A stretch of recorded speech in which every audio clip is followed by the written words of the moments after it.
Welcome to Talking Hoosier Baseball. We are recording this on Monday, February 23rd, 2026.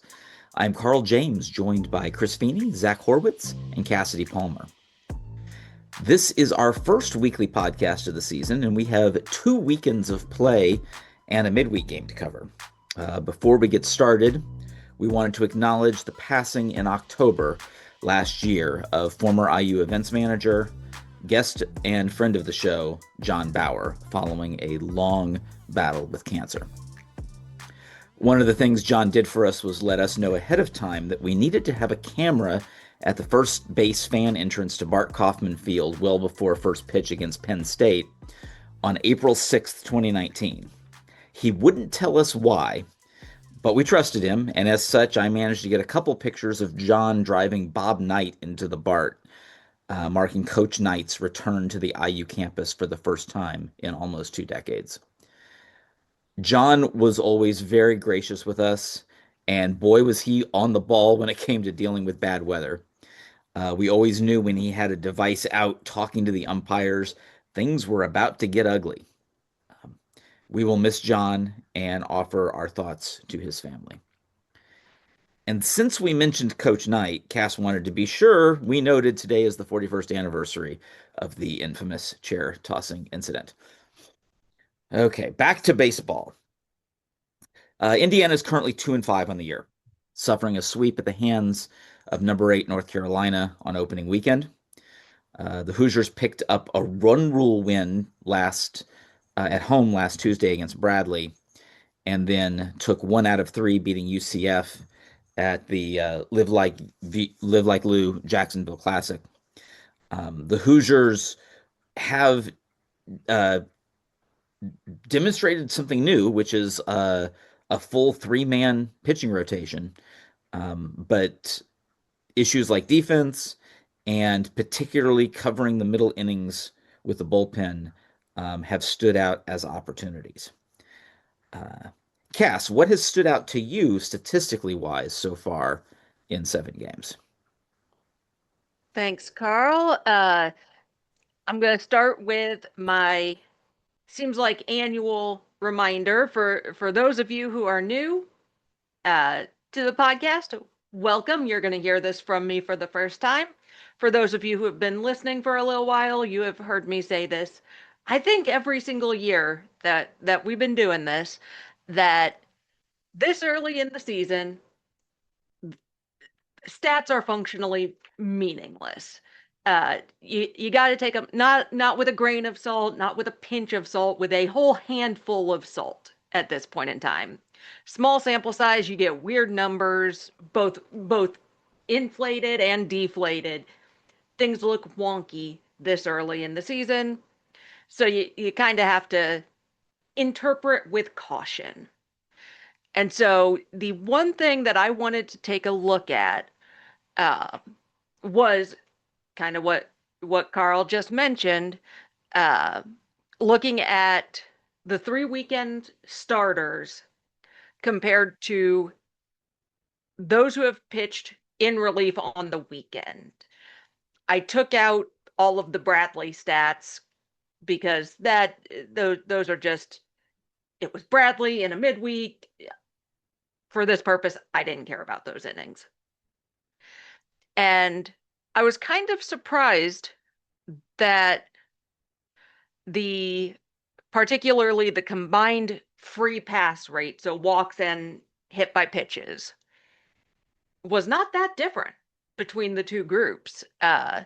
The starters have issued free passes to 20% of the batters they've faced, compared to 22% for the relievers.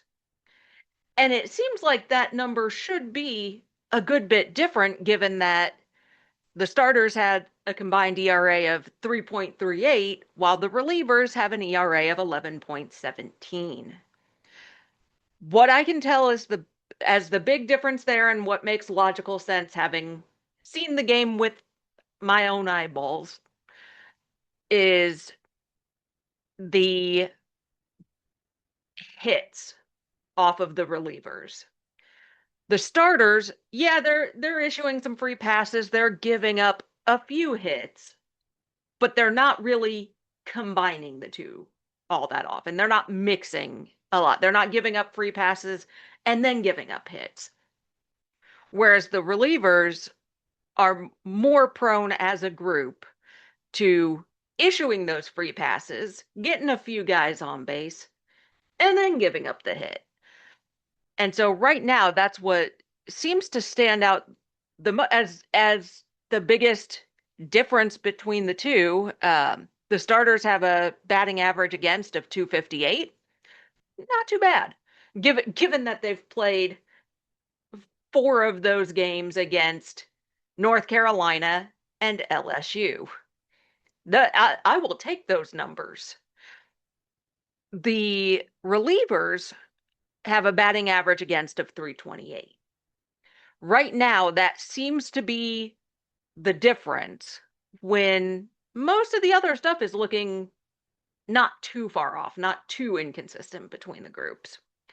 So that was the thing that I really wanted to dive into early on. Um, and yeah, we'll see how this goes because I can't remember the last time we've had I can't remember the last time we've had three dedicated starters in a rotation, even if they're technically announced as TBD. I can't remember the last time we've had that consistency and through two weeks consistency across starts of being able to trust even early on 4 or 5 innings an outing. I don't think we've But seen it since 2021. right, and then having such a rough bullpen to back it up is just frustrating. Where we've had years of, oh, we've got some strong bullpen guys, but then the starters are inconsistent, and now we've got starters, three starters, and the bullpen is having trouble. Uh, we'll see how it goes. Again, it's too early to be seriously looking at anything. Early numbers do weird stuff, so uh, And to your point, Cass, I think the LSU game skews that significantly. yes, And I yes, think part of it was that you have no choice. You have to nibble with those hitters. They're yep, just too good. You put the yep, ball over the plate against those guys, they are going to kill you. yes, So what are you doing? You're aiming for the corners every time. And and that's also why, the biggest issue with Newbeck wasn't that he gave up runs, it was that he only lasted. He didn't I don't think he got barely into the fourth inning, if I remember right. yeah. So Which again, I'll give him credit for that one with that LSU yeah, lineup. But it becomes a thing of, do you want to be killed by having your head cut off, or do you want death by 1,000 paper cuts? yeah. So kind of chose in that one, and it was competitive right up Well, I mean, until is it the that strategy bad was inning. working It because was a ton of those walks happened before LSU took the lead. right. It was, and because I mean, I was listening to the actual D1 Mm, broadcast, and they were like, "My goodness!" And they were talking while Indiana had the lead that LSU has walked like a dozen, had like 20 more base runners at that point. So it yeah, was crazy. yeah, yeah. And so it just came to bite in the one inning. And sometimes that's how it goes, particularly with that kind of offense. So, yeah, even just beyond the normal early season, small sample size stats are weird. Having 4 out of the 6 weekend games be to top 10 teams, that's just gonna skew it even more. So a few weeks from now I'll start seriously looking at stats and numbers, but for now that's what stood out to me through 2 weeks. So Chris, what has stood out to you to earn red belts for weeks 1 and 2? And I'll give my preamble like you gave yours. If you don't know what red belts are and you don't know what these awards are, we usually explain it during the first show. We give out 3 awards a week: a hitting, a defense, and a pitching. and we're using the Alex Dickerson Award, obviously, big time home run hitter in IU history. Tony Butler, the only Gold Glove Award winner in IU history, and was just amazing in the field. He could hit too, don't get me wrong. But and then for pitching, the Joey Donato Award. If you don't know Joey, Google him. That's something that he would say. Amazing performance. His whole career here. Big game in the College World Series. He's one of the best that's ever thrown here. And so the pitching award is named of him. So we got the Donato Award, the Tony Butler, and the Alex Dickerson. Now, we didn't do a show after Carolina with the travel and the whole thing. But for North Carolina, we'll go over quickly. The way I looked at it was the biggest hit of the weekend was Cooper Malamazian's go-ahead hit. Late Saturday, I guess it was, seventh inning, 2 outs, gave us the lead. Obviously we weren't able to hold on, but Cooper's clutch hit there to give us the lead, was going to win him the Alex Dickerson Award for that. Now, Hogan Denny is going to get our Tony Butler, our defensive. I can't tell you how many plays in right field he made. And anytime he had a throw, there were missiles coming out of there. He held a couple runners from trying to tag up. Really, I didn't know. Maybe I forgot. I don't know. I didn't really remember that Hogan Denny had a damn missile out there. So he really showed off his arm. And pitching, there was a couple ways to go because, like Cass said, the starters were very good. And outside of the 5th and 6th innings or whatever the case of 2 of the games, the guys who came in after that did very well. So I went with Gavin Seabold, though, because after what had happened the first 2 games, the guy who came in after the starter, right, and the first guys out of the pen, it didn't really click for whatever reason. But Gavin's 3 2/3. He only gave up a hit, 4 strikeouts, and he was a nice bridge to Yarberry. He wasn't perfect, you know what I'm saying? Guys got on base, but he wiggled his way out of it. I believe we got a caught stealing review, right, that helped. And, you don't got to be perfect, but you're going to put up zeros, and Gavin did that, and it was big, especially after what had happened the first 2 games where we're hanging with this team, top 5-10 team in the country, and then the starters come out and, it got a little out of hand. So Gavin Seabold gets the Joey Donato for Carolina. For this weekend, I did count Bradley a little, Cass. I know you said don't count Bradley. I did it anyway because I can. You know what I mean? I give out the awards. So for offensive, I'm going Hogan Denny. And yes, that Bradley game had something to do with it. To his first 2 at-bats at the Bart for 2026, he goes deep. Zach called the second one. I got to give him credit. And it was a mirror image shot. It was the same thing. So he's going to do that. But he had 3 hits in the UCF game. He scored 3 runs and the huge hit in the LSU game to give us the lead. Again, that one didn't work out, but you're not going to take away the fact that we took the lead. What was that? The bottom of the 7th inning. We needed 6 outs against LSU. How many teams had a lead against them in the 8th inning this weekend or all season? I'm not sure. I don't know, the stats, but I doubt it's too many. We hung in, and like Carl said, whether we were tight roping it with the walks, hey, it works, right? Ask Team Canada how it works out. You could look like you're winning the whole thing, but who wins at the end is how it works out. They're still crying about that. But so Denny's going to get the offensive. For pitching, I'm going Brayton Thomas. He got his first career win as a Hoosier. He only gave up 1 hit, 1 run, and 4 strikeouts. Yeah, he like Cass mentioned in her stats, he did give up 6 free bases, a couple of hit by pitches, a couple of walks, whatever it was. He can work on that. It was great to see him lengthen out an outing. We were talking about it before we started recording. He could be a big piece here. And for him to be a 3rd starter, 2nd starter, however you want to look at it, I think it's really going to help. I know everybody's mad at the bullpen right now for the 5th, 6th of those innings. But if you look at their isolate, they're just we get it fixed. You know what I mean? But it looks like we got the starter thing down right now, and it's been a while. So I'm appreciative of that. For the defensive, I don't know if you guys, not a lot of people were watching on the D1 broadcast, but they did put these clips out on Twitter, and we tried to retweet them out. But Reagan Rivera was an artist on the mound. He got off the mound, the bare hand, throwing it over the first. I think he might have thrown it harder than Hogan Denny did from midfield. I don't know how Jake caught it, but he made that play. And then a great feed for the double play to end the inning.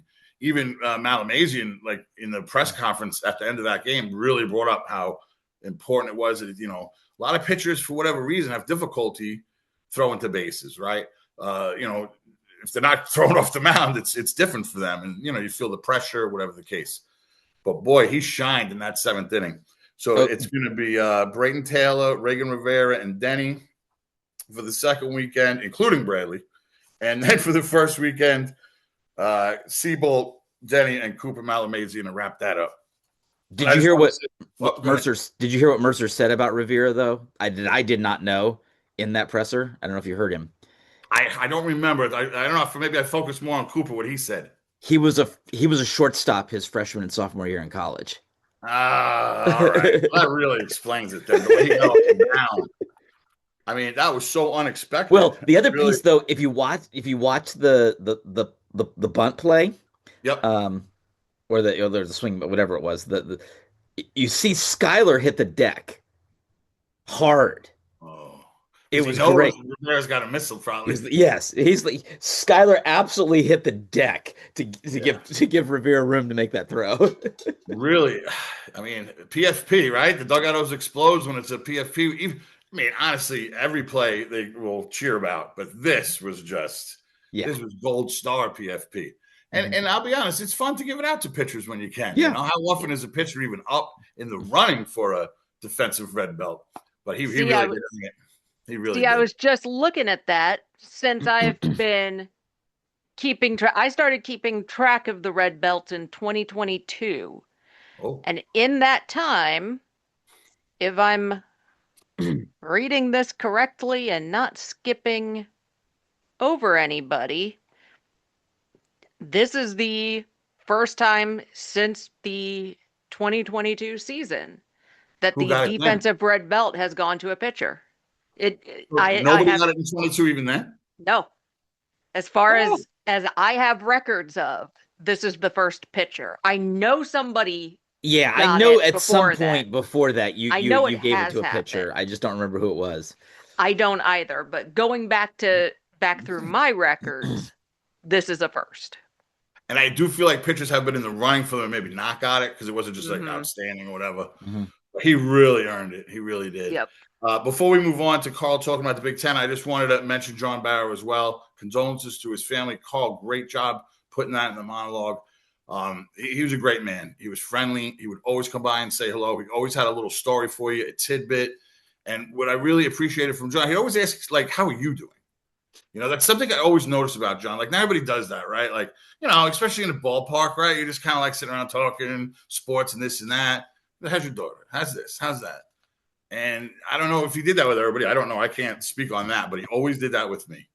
And, you know, cancer sucks. So we'll just leave it at that. And Carl's going to update us on the Big Ten non-con to start the season. Yes. Okay. So, I'm really been wanting to take a really hard look at how the conference is doing in the non-con. And the reason for that is it was a big change going from a 24-game conference season to a 30-game conference season. Before, so much of building RPI was about how that non-con season was built up from the strength of the non-con.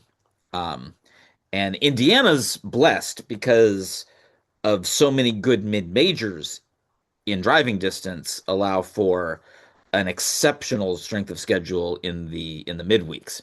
Because you've got Ball State, you've got Indiana State, you've got Evansville, occasionally Wright State. There's just so many good mid-major programs that can really help build that RPI because there's teams that win games. As opposed to Iowa, who doesn't have a single Division I school within 200 miles of them. And they often have to go play Div 3 teams in the weekend. But because of the 30-game schedule, and this is kind of the math of RPI, and the math of RPI is 50% of it is your opponent's win percentage. And I think this is a nut that the ACC in particular cracked a long time ago, which is schedule a bunch of games you can win in the non-con. Um, and then when you all play each other, those high opponent winning percentages then impact everybody because you're playing so many of your games against each other. The Big Ten can't do what the ACC does, can't host teams early in the season. It's just not an option. So, and the other thing is, there's kind of got to be some collusion there to get to the point at which all of the teams are on that same page, except for the rare instances of a North Carolina or a Clemson that would schedule Indiana because they knew their team was so good that they can even beat a Big Ten team. While you look at most of what a lot of these power conference teams are scheduling. Now there's a little of that going on in the Big Ten. If you look right at the top, Oregon is 8-0. They haven't played anybody yet. There's a reason they're 8-0. USC is 7-0. I will not say that for UCLA. The number one team in the country is 6-1. They just beat the best team in the Big 12. They just swept the best team in the Big 12, TCU. So there's an example. But there have been some eye-opening bright spots happen for the league so far. Michigan State now, unfortunately, they're down to 2-4. But those two wins were a series win over Louisville. And now Louisville's had two bad weeks, so they have dropped completely out of the rankings. But several of these teams, Rutgers, Michigan, and Purdue, and Nebraska, and Illinois, have all had big marquee wins already. And the league is at about 600 right now, which isn't bad, especially when you take a look at it was a gauntlet of a schedule this weekend for the Big Ten. Just an absolute gauntlet across the board, with the exception of like what Oregon was doing. I forgot who they played, but it was Oregon played nobody, but just about everybody else was actually playing real, honest to goodness, legitimate teams. But it's going to be critical that the Big Ten keep this up, that the Big Ten keep winning games, because that's all going to feed back into the conference to improve the conference's RPI. I think there's going to be a real numerical battle between the Big 12 and the Big 10 for RPI as a conference. And even though this isn't a technical measure, from the way everybody talks, I think this is on the table for the committee. So when it comes to making an argument, it's like, are we really going to leave off last year, the number 3 team in the third best RPI conference? And the Big Ten has a shot at being the third best RPI conference. Now, if you look at the numbers, it's independent is first because Oregon State's the only independent team, so they get a whole conference to themselves. But that doesn't count. Now, there's always a possibility that a mid-major is going to creep in there. Sun Belt is usually the best candidate for that. But there's a real chance that the Big Ten could make a play, especially given that how well the Big Ten did against the Big 12 this weekend, with UCLA sweeping TCU. Indiana's one win this weekend came against a Big 12 team. So that's an interesting piece to look at, and I will continue to look at it and update everybody on that over the course of the season. All right. Chris and I will be in Bowling Green this weekend in Kentucky. Chris, what can you tell us about the Hilltoppers? I can tell you they got a really cool mascot. I don't know if you've ever seen this mascot for this Western Kentucky. I don't know what it is. It's like a red grimace or something, but they use it for so many cool baseball decals and logos, and I'm hoping the Bison can maybe do a little baseball too. I heard the Bison's coming to the Bart soon. The rumor has it first Big Ten Friday, so reserve that Friday if you want to see our mascot. But no, Western Kentucky, Conference USA.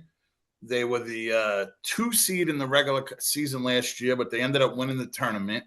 Dallas Baptist got knocked out, so they played, I think it was like a 6 seed or something, and they beat them in the final to make it. So they got the auto bid out of the Conference USA.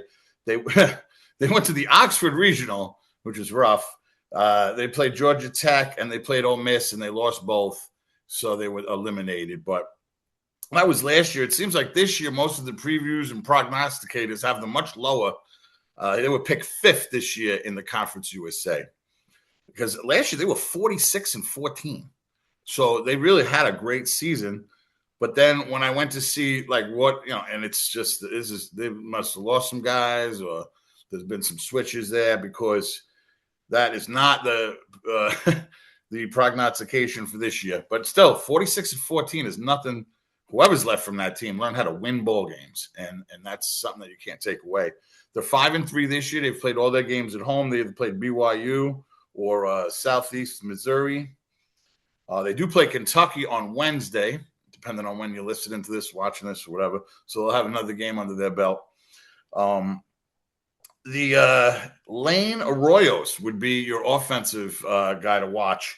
He's a JUCO transfer from New Mexico Junior College. He's hitting 400. He's their leadoff hitter.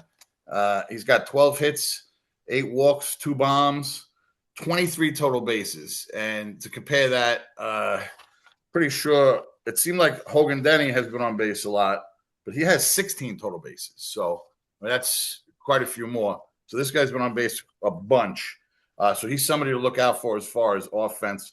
A pitcher to look out for, Aaron Robertson. They've had him pitch in the Saturday slot so far. He's a 6'2", 200-pound lefty, grad transfer out of Southeastern University. He's thrown 10 innings. He's given up only 2 earned runs with 14 strikeouts. And he's only given up 1 extra base hit in those 10 innings. So, again, I don't know much about Aaron Robertson, but he reads pretty good when it comes to numbers. As far as the rest of their pitchers, they don't have one pitcher that's thrown more than, except for Aaron Robertson, more than 8 innings. So it's really, and they've mixed and matched, and it's really hard to see, like, starter-wise and stuff like that. I kind of went through this. It's a mixed match, except for this Robertson guy. So depending on when he pitches, they had a doubleheader against BYU, and they used him during that. It was the second game, so it was a second-game series. And then they pitched in the second game for the Southeastern as well. So we'll see. Like Carl mentioned, there's a doubleheader Saturday and then single games Friday and Sunday. So, that's how the series works out. The weather looks pretty good. I saw 60 degrees right now. I mean, of course, we're days away and all that. But and I learned that there's a Bowling Green, Kentucky, which I don't know. I didn't know that was the thing either. They play at Nick Dennis Field. Seems like a pretty cool stadium. Look forward to heading out there. Just to talk about the Carolina trip real quick, very nice stadium. They honored their history so well, up and down all the walkways, and they have a little Hall of Fame, and they did a really, really good job. Really did like the stadium, and it'll be interesting to see how Western Kentucky. I don't expect it to be as nice as North Carolina, obviously, but I don't know. I just like adding new stadiums. When I can get to somewhere I've never been is always fun. And just following Indiana baseball, if you would have told me now I'm here 11 years ago, I would have been to LSU, Clemson, Auburn, and all this. I would just went around and followed the Mets and the Jets before. So now I've been kind of introduced to the South and other areas, and it's really fun. Part of sports is going on the trips, right? A lot of folks learned that during the bowl games this year with the IU football run, right? Whether it's just going to another town and enjoying the town and the city. Obviously, me and Carl are going there for a doubleheader. We're going to leave the same day. But if you can go for a weekend, if you can go for a series, it's a lot of fun. I really recommend it. One person you might see at Nick Denny's Field with USA winning the gold, Claire Donahue, 2012 swimming 4x100 gold medalist. I'm not saying she won't be there, but she could be there. Claire Donahue. So keep that in mind. If you're going to the games, a little USA chant, and maybe as she's walking down to go to her seat, I would definitely do it if I see her, if I knew what she looked like. But either way, that's the West of Kentucky. It's 4 games. Again, it looks like we'll get them in weather-wise, so that'd be really good. Zach's going to talk a little bit about our pitching. It's been up and down. Zach's been doing a really great job with his articles and with his extended tweets or X or whatever you want to call it, with really kind of explaining stuff. And I'm really thankful for Zach and his effort with the website and the Twitter. But obviously he's here with us this week, so we'll kick it over to Zach. Yeah. Thanks, Chris. Excited and always appreciate being back now year 3 with IU Base. Crazy how quick this has gone, but year 3, they start out 2-5 on the season, but there's some bright spots even with a 2-5 start, and you play some top teams. I know we've mentioned it multiple times. They played North Carolina, who was ranked number 11 at the time. They're playing LSU, who's the defending champions. They play a solid UCF team, Notre Dame as well. But, you know, we mentioned earlier on this podcast that Indiana has a starting rotation for the first time in years. And so I look at the UNC series, and we talked to Coach Mercer before that, and he was mentioning that he wants to build some guys up. Over the first 2 weekends now, we've seen guys in the pitching range of about 50 to 60 something pitches. So Tony Newbeck, who transferred in from Missouri, he's gotten the Friday night start both weeks now. Against North Carolina, he allowed 0 runs through 4 innings, and then in Jacksonville, 1 run through 3 innings against LSU that time. Then they had Jackson Bergman, who was the Saturday guy and then turned Sunday guy this past weekend in Jacksonville. He allowed 1 run through 4 innings against North Carolina. He allowed 3 in the 5th, so he only really recorded 4 full innings of work, but then 3 runs through 5 against Notre Dame. Then Brayton Thomas, I think he's been an extreme bright spot. We were really high on him going into this season. Good southpaw. He was a freshman last year, so he returns.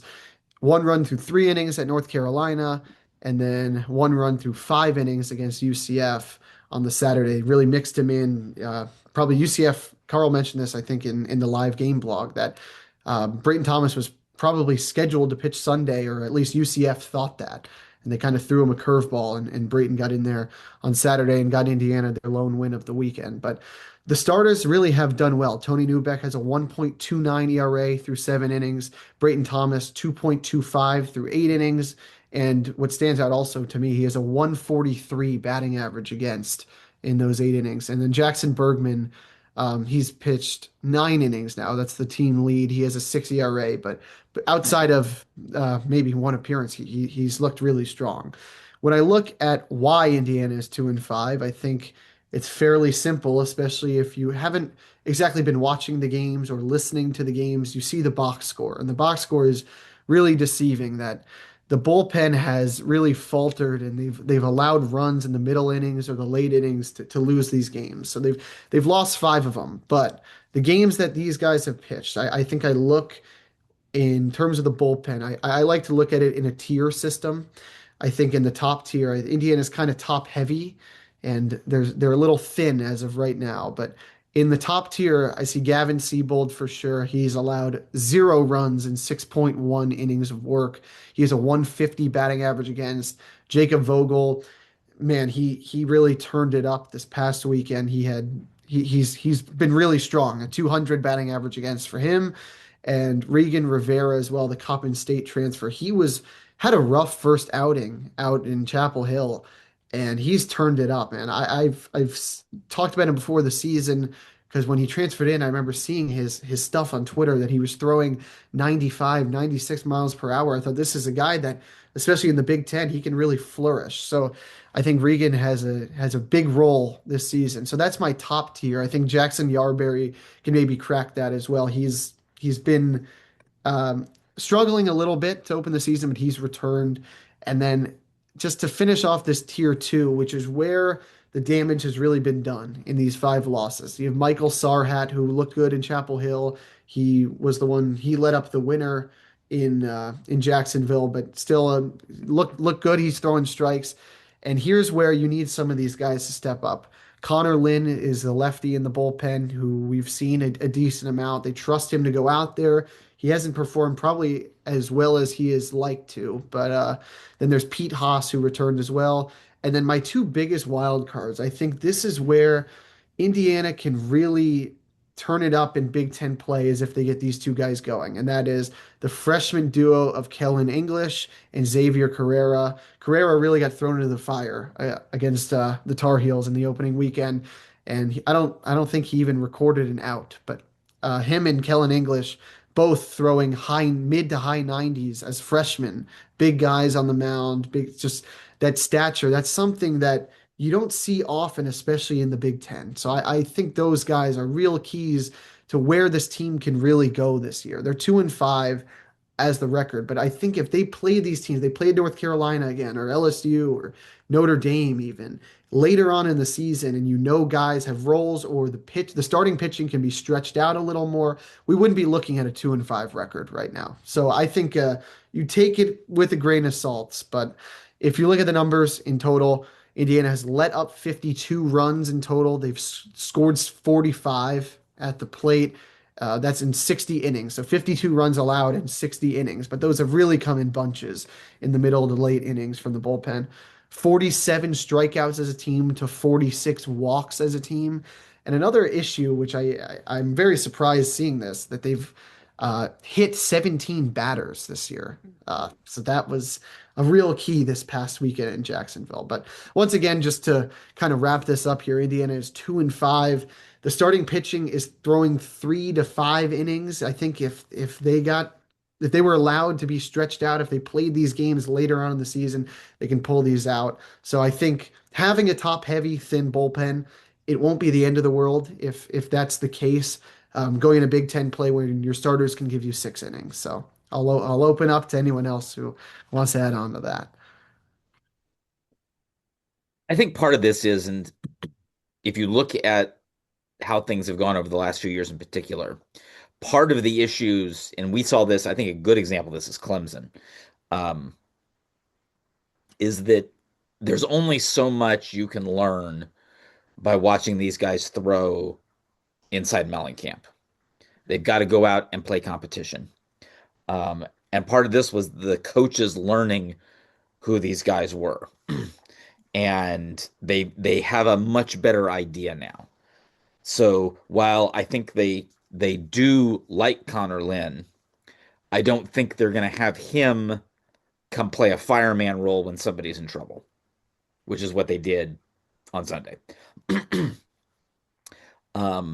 If they get to the 7th and Jacob Vogel's available, I think Jacob Vogel will get the ball in the 7th, and they won't wait for a single inning later on. They realize that, oh, he can really, I mean, we know he did it against Purdue 2 years ago, but obviously he's gone through injuries since then. There's been things he's been working on.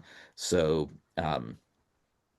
but Vogel is someone I think that they can be, well, he could be thrown into the fire, or he could be maybe gone to a little bit earlier in the game, to where you may not need as much of a bridge, but you've also got to kind of figure out, okay, who do I trust if I'm going to go to a bridge?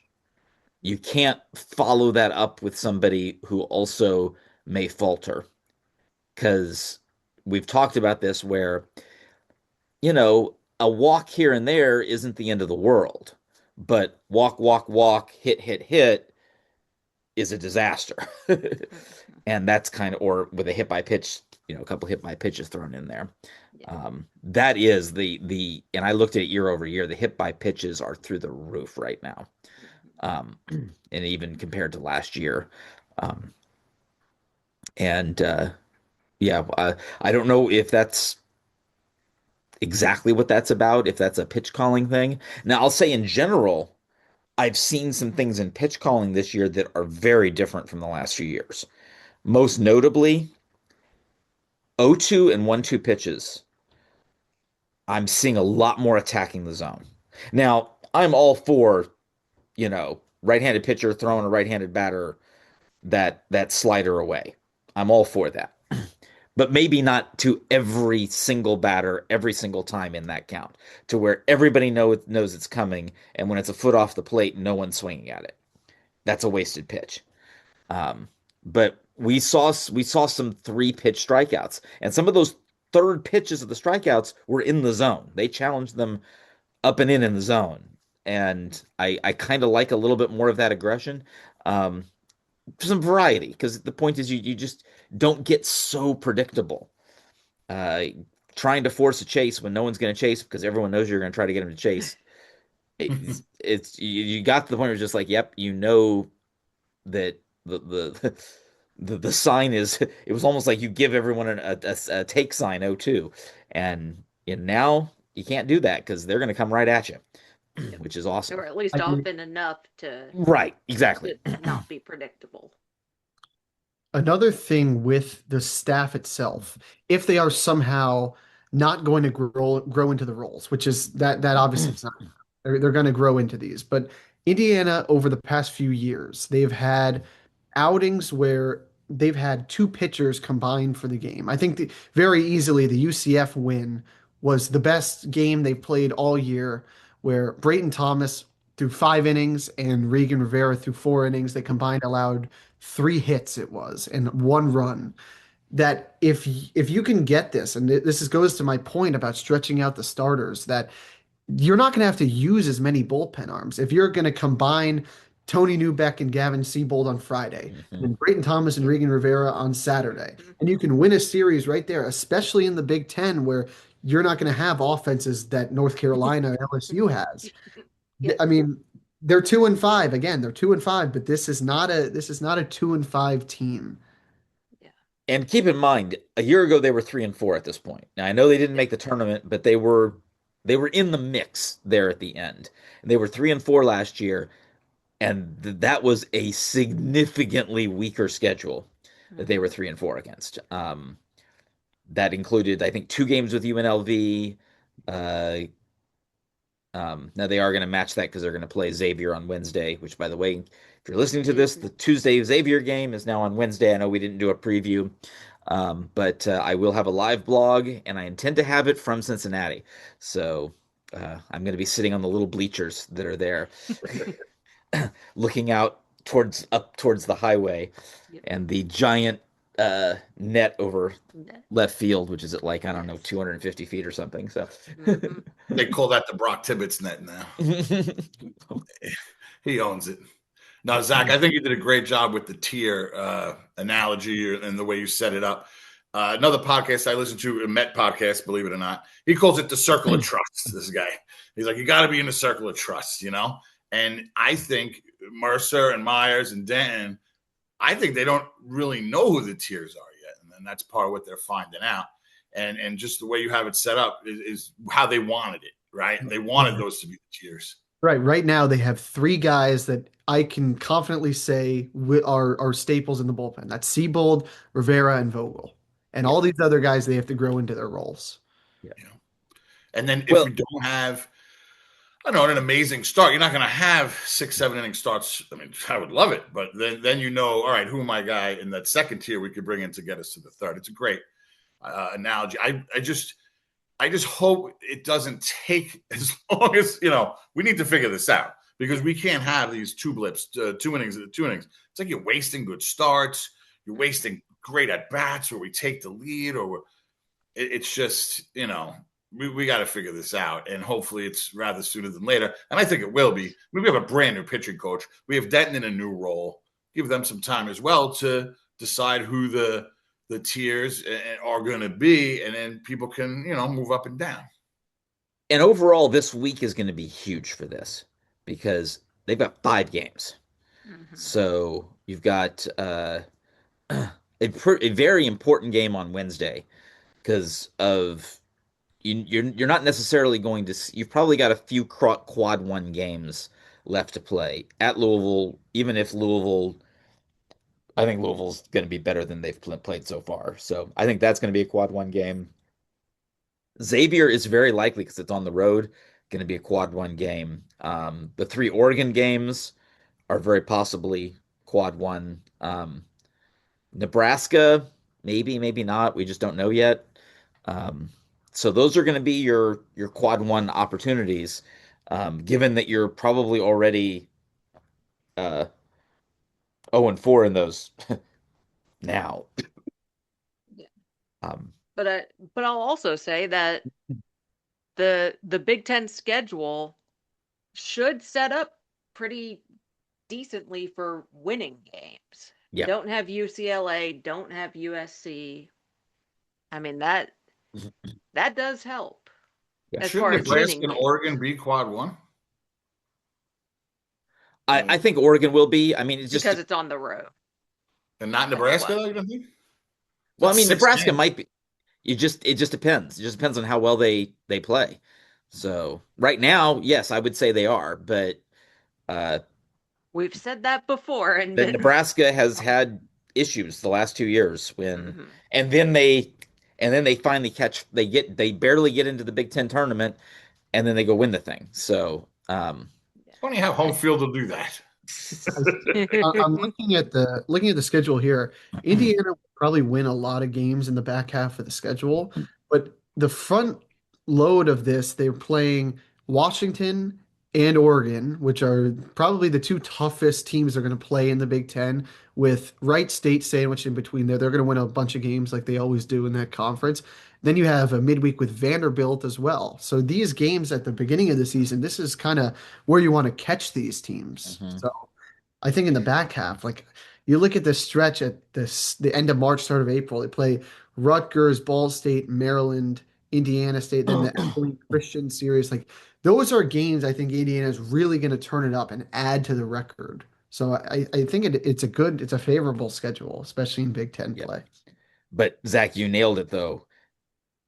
The If this team is going to be a regional team outside of winning the Big Ten tournament, they're going to have to play well in March.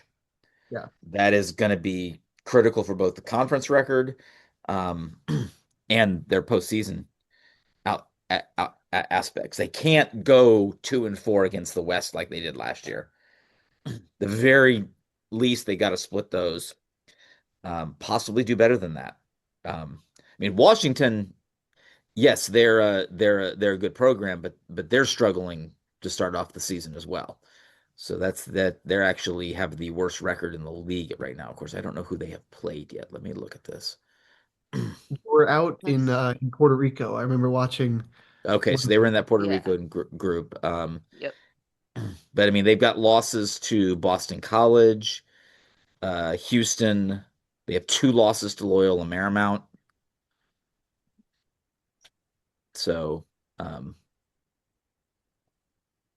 and wow, it took them 4 games to score a run. Washington got Run? shut out in their first 3 games. Yep. Whoa. Yep. So, hey, misery loves company. So you can always find somebody that. But the point is, they're coming to the Bart in less than 2 weeks. So a good they're time probably to gonna be get pretty. They're probably gonna be pretty hungry at that point too. Yep. Welcome back, Cade Crisco. Is he with them? I believe so. Oh, nice. Yeah, he's on their coaching staff. Yeah. Nice. I didn't know. Yep. All right. Chris, do we have any news coming out of spring training invites? Well, I mean, basically have the list, of who they are. Schwarber's hit a home run already. A couple guys have, pitched already. But just to go over the list, Tim Herring, Craig Yoho, Kyle Hart, Kyle Schwarber, Scott Efros. Let's see who else we got. Jack Perkins. And then, of course, you got McCade Brown, Tanner Gordon. Hey, Ty Bothwell even made a minor league appearance for the Nats. But Philip Glasser is in a major league camp. Matt Lloyd is in a major league camp. So there's quite a few Hoosiers that are spread out. Matt Gorski's in a major league camp. And as they play the intra-squad games and not too many guys go on the road, they're going to get play. They're going to get chances to show themselves. I know it seemed like it was a yearly occurrence that Craig Didlo would hit a 3-run bomb in a spring training game. For whatever the reason, boy, he beat up Sam Travis. He was the king of spring training a couple of years. And you just hope it translates to the big leagues. But, yeah, there's plenty of Hoosiers spread out throughout the majors. We just got to see how it translates if they make a squad. I know the Nats are real high on Glasser. He was their minor league hitter of the year last year. So minor league, not just like the AAA, the minor league hitter of the year. So that encapsulated every level of the minor leagues. So they're very high on Glasser. I know that. Luke Sennard, I know the Braves are very high on. He's not in a camp, but that's a name that could be moving up. I mean, you can look what McCade Brown did, right? I mean, the man went from single A to double A to pitching against Paul Skeens. So you never know what's really going to happen. as always, we'll follow along and try to give you the information at Pro Bowl Hoosiers and at David Welsh, always helping us out with alumni stuff. But, these camps are a crapshoot, man. And it's like preseason football, right? We don't care that much about who wins those games, but those players are getting on tape. And these spring training games might not mean anything, but every battle on the mound is somebody trying to get a job, right? Every play in the field could decide if you make a team. So to them, it's a livelihood. So it is important. And whenever I see a Hoosier in a spring training game, I try to really, see how it went, or if I can watch it live. Pro Bowl Hoosiers is great at that. Again, we've had a couple guys pitching today, and then he'll try to get out that information. So will we. Follow the alumni as they hopefully. Last year was the most. I believe it was 10, wasn't it? We had 10 in the majors last year, I believe. That was the most we've ever had at one time. Now, were they all up there at the same time? No. But as the season progressed, we had 10 Hoosiers up in the major leagues getting game action. Matt Gorski's would probably be my favorite game action. I mean, your first at bat, you hit a bomb. That's hard to beat. Yes. I don't know. To me, that was the one. But yeah, we'll definitely keep a track. Again, if you're new to the pod or whatever the case, we always try to put in a little alumni news into the updates. We're always going to try to, take care of a review of what has happened, a preview of what's going on. And anytime we can get Zach is always great with his analysis. Castle's always about the stats because she's better with the numbers, and Carl kind of drives the ship. So if you join us for the first time or the whatever the hell we are, 400th time, thanks for listening. I'll kick it back to Carl and, go Hoosiers. All right. Well, thank you, Chris. And thank you for listening to this episode of Talking Hoosier Baseball. For more on Indiana University baseball, hit up iubase.com. For Cassidy Palmer, Zach Horwitz, and Chris Feeney, I'm Carl James. See you at the Bart.